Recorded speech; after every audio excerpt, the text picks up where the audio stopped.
This is a worker termite. It's basically a nondescript blob with a head, thorax, and abdomen. And if you took all insects and sort of averaged them out, it might look something like this. But they can be classified as well with what they don't have, and that's eyes or wings. Now, if you were an insect predator, this is about as good as it gets.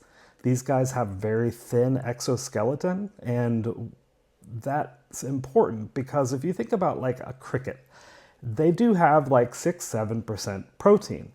Now, the problem is with the cricket, a lot of that protein is tied up in a thicker skin. I think especially beetles, things like that have a really thick exoskeleton.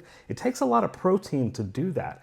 And once that protein is bound up in that exoskeleton, it's not digestible by anybody, pretty much. It's sort of like fingernails. It's like, yeah, your fingernails are high in protein, but you can't just eat fingernails because you can't digest it. It's that keratin is not digestible.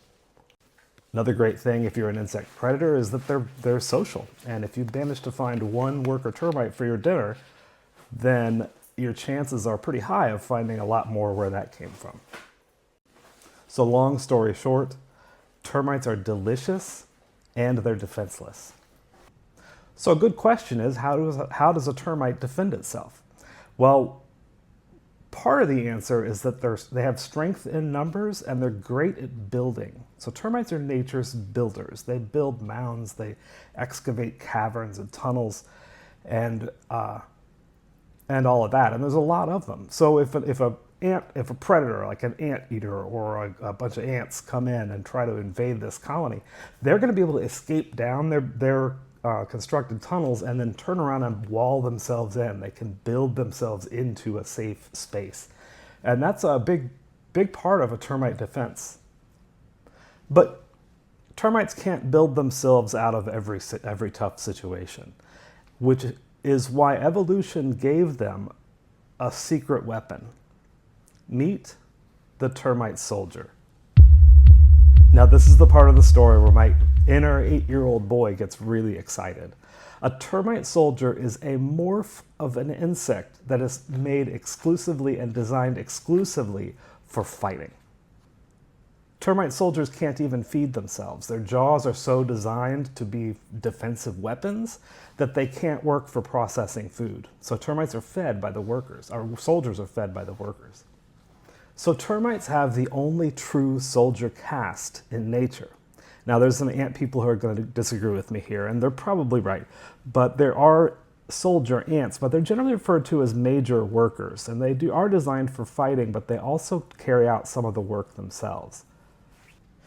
Termite soldiers, however, are true soldiers. They are only soldiers and nothing else.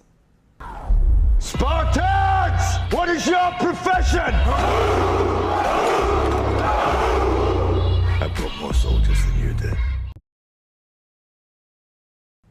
So this is the Formosan subterranean termite. You'll see workers and soldiers here. Soldiers are the ones with the orangish heads, and that head is thicker than the rest of the worker heads, and they have these large jaws out front. You'll also see some glue coming out of the front of their head, and that's another part of their defense. Formosan subterranean termites have a high soldier ratio. So there's about 10% of the individuals in a colony are going to be soldiers, unlike usually what you'd find is around 1 to 5%. Now these soldiers will regularly attack anything foreign that comes into their colony. And it does not matter how big that thing is. Here's them biting my finger.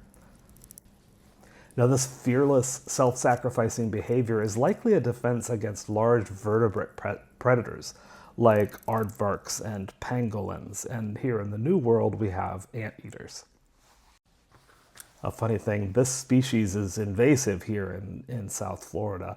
Our native subterranean termite, which is still around in certain places, they have a very cowardly soldiers. The soldiers just up and run away just as soon as there's some kind of a big disturbance. The workers run away and the soldiers run away too. However, if you think about it evolutionarily, here in North America, we don't have a large termite-eating animal. We don't have an anteater or a pangolin or an aardvark.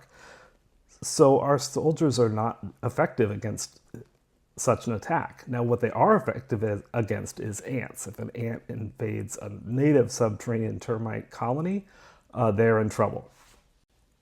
So termite soldiers usually have these large heads, and they're large and they have thick exoskeleton on these heads. And they're large because they house these powerful muscles that work the jaws. So termites live in tunnels, pretty much across the board.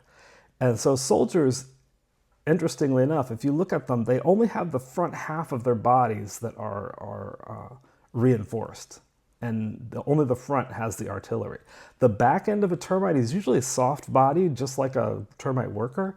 And it's sort of like a bodybuilder who regularly skips leg day.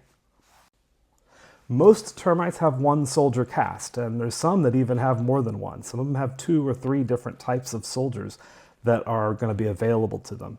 And each species has a unique soldier, and they're unique in the weaponry that they deploy. Now, it's interesting, evolution has created a lot of ways, different ways for termites to defend themselves. Some of them are chemical warfare. Some of them are just this big biting or slashing with their jaws. And some of them have the snapping mandibles that are really providing like a ballistic movement. It's an explosive snap that can fend off predators. Now here are some examples of termite soldiers. They all have different weaponry, as you'll see.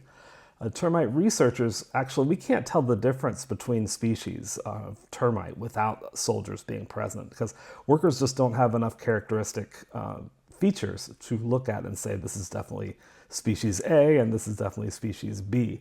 Usually you have to have a soldier there. Now, this has just been a primer to sort of introduce you to the concept of soldiers. I'm going to go in the next few videos, I'm going to go in depth into these termites' defensive strategies, because it gets very, very, very fascinating very quickly as we dive deeper into these species. What we don't know. So it's hard to do this what we don't know section. I'll mention just something maybe that's on the top of my head that I've wondered for years and never looked into. And that is, if you look at termite soldiers, you'll notice that some species, the body of the soldier, you can see through there, and it has a full gut. It has a gut that looks just like a worker gut. So it's digesting things like that. There's also termite species that don't have that. You cannot see through their skin, or if you do see through their skin, you can't see a functioning gut. They're just sort of white. They're sort of empty. So a great question would be, what's the difference? Is there a behavioral difference between soldiers that have a gut and don't have a gut? Is there a difference in the types of predators that they're going to be fighting off? And just sort of nailing down, what is this thing? Is it just that they're using an extra, they just have a soldier there and they're like, you have an extra stomach, why don't we just go ahead and put that to use? But for some reason, not all termites do that.